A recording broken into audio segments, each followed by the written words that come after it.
Hey there, McAllister here with Toasty DIY, and today I'm going to be talking about how to use a pre-built adventure from DM's Guild and just throw it right in and how to be running it as fast as possible. So, I want this to be known, the length of your session has a big thing to do with how much you have to read beforehand. I run sessions that are 3 to 4 hours, and I run them every Monday, so I usually don't have to read a ton because I usually can always rely on my players to eat up 30 to an hour of time, different activities, and especially if I know I've put an activity in front of them that will consume them, like a drinking competition or other things like that. I know they'll roleplay amongst themselves during these competitions and buy me time. So what I'm really looking for in most nights is a centerpiece. What's the thing I'm building to? What's the climax of my night? And usually it's like this. I've got, they arrive in town, we're doing fine. Dragon attacks. Okay, dragon attacks. It had a lair, we're gonna move up in this kind of style. So we're looking for a centerpiece, and then we're only gonna read the things we need to read around that. So when you're loading up a document, a lot of times you'll get it from DM's Guild like so. You'll just select your new one right there, turn it on, and download selected. Once you have it downloaded, you can find all the stuff inside of it, read whatever you want to read. But if you're really in a hurry, I suggest you go ahead and open up your PDF. And the first thing you do is start scanning through it for a synopsis. A lot of times they'll have a synopsis or background section. That's pretty cool, unofficial history. And then we have a synopsis section right here. So this tells us where we're headed. You should read this. This is a section you should read in its entirety. And the reason you read the synopsis is because if you've ever skipped a cutscene in an RPG and suddenly you're in a new world, you probably want to know what happened. So you need to know where it's headed, so that way you can start to leave threads below. If maybe gemstones are a big theme in the ending chapter, you might want to seed them early by having gemstones be noticeable in the first layer, and they didn't know what they meant until the last chapter. So you have breadcrumbs to drop about future events happening, so when they look back at the whole thing, they're like, wow, he knew what was going all along. You may or may not have, but at least you knew the basic roadmap. So read your roadmap synopsis, and you'd find out that chapter 1 is about a battle with an epic red dragon. I cannot imagine in a night that is 4 hours long, you're going to go longer than chapter 1. 2 hours of social, 2 hours of battle, I bet is how it's going to split. We have this area, this is the hook section. You can skip this if you don't need a hook, but if it is your first game and it's not like a pre-built game that you're running into and just adding it, you probably want to look through hooks to find out how to get them to flawn or talk about them.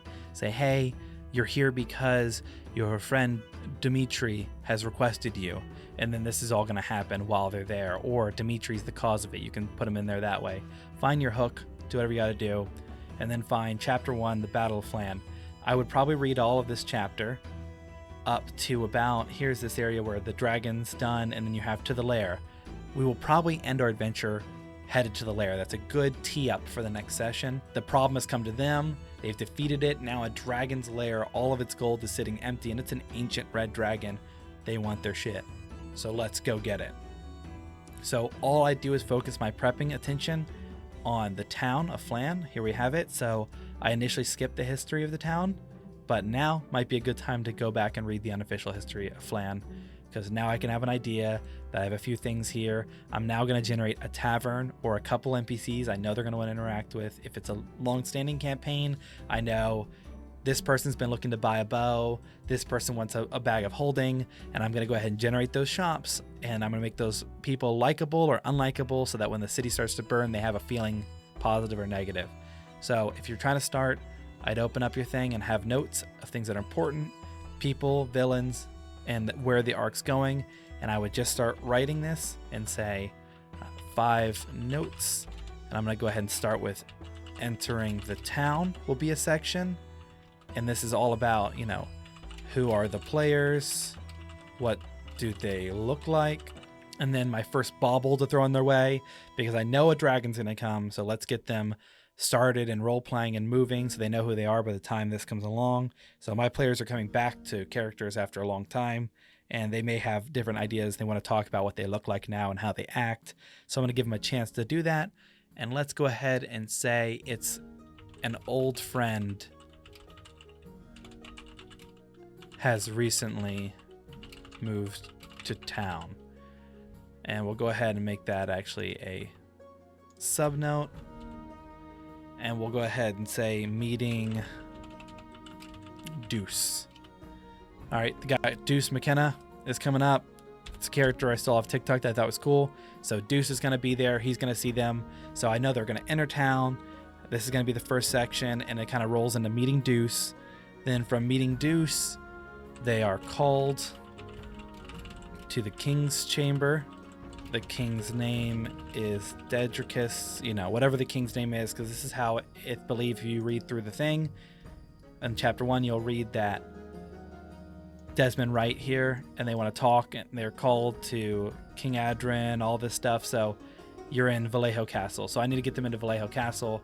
Maybe Deuce knows them and wants to greet them, or they're already in town for another reason, but we have them meet Deuce. 5 notes. The dragon attacks, fighting the ancient red dragon. The dragon's lair lies empty. And here we go. This is how I'd set up. 5 parts, you get 5 things, and you just assume that each one of them could take up 30 minutes. And now I've just made this, and I've got it all done. All I have to do is go back and read notes, especially when they're doing things like when they're entering the town, describing themselves. I'm kind of listening for keynotes that they may want me to talk about. Like if they say, I have a scar now, I'll just write down scar, and then I'll be reading my notes. So this is the quickest way you can get going. From here, it may not look like much. I know what the item is they're looking for. I know why it's important. I know some of the villains that are coming up.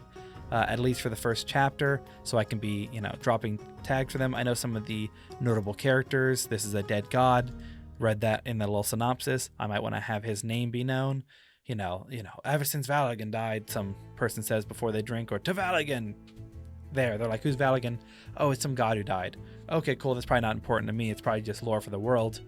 Guess what? 3 chapters later, they're in Valigan Thirdborn's dream. So this is an important thing to just be seeding people that will show up in the future. But all you need is just 5 notes for the beginning.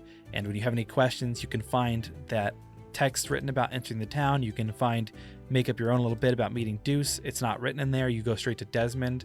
I like to pad for time, so add a just basic role play event every time they enter a town so they can get used to the town. It should say something about it. So meeting Deuce, he's going to talk about it, and so on and so forth, and they're going to just get a talk with him, and he's going to ask questions about their character, and that gives me a chance as a DM to interact directly with them.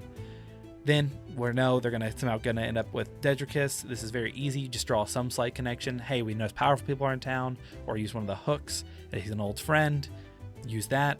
Your dragon attacks, that'll eat up a lot of your night, and you might just end with the battle ending, but if not, you have one thing prepped, that the dragon's lair lies empty, and you all should go to it. So you end with a goal for the next session, giving them nice goalposts to problem, adversity, overcome, problem, adversity, overcome, and you can keep building this on top of each other. So that might have been rambly. I hope that's helpful to somebody out there.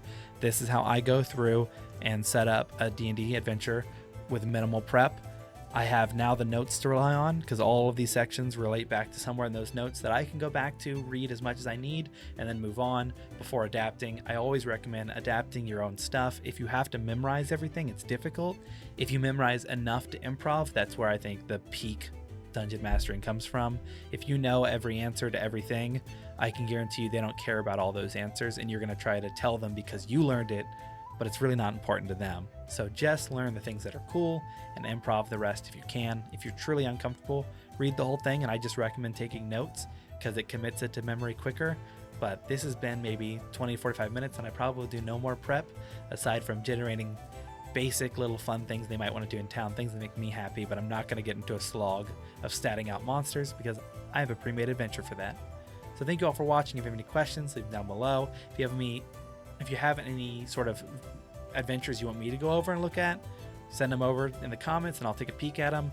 I thought about doing a series where I review different adventure RPG things and just rate them from how it feels and the lore. So let me know if there's any good DM's Guild material you want me to look at. Otherwise, thank you all for watching.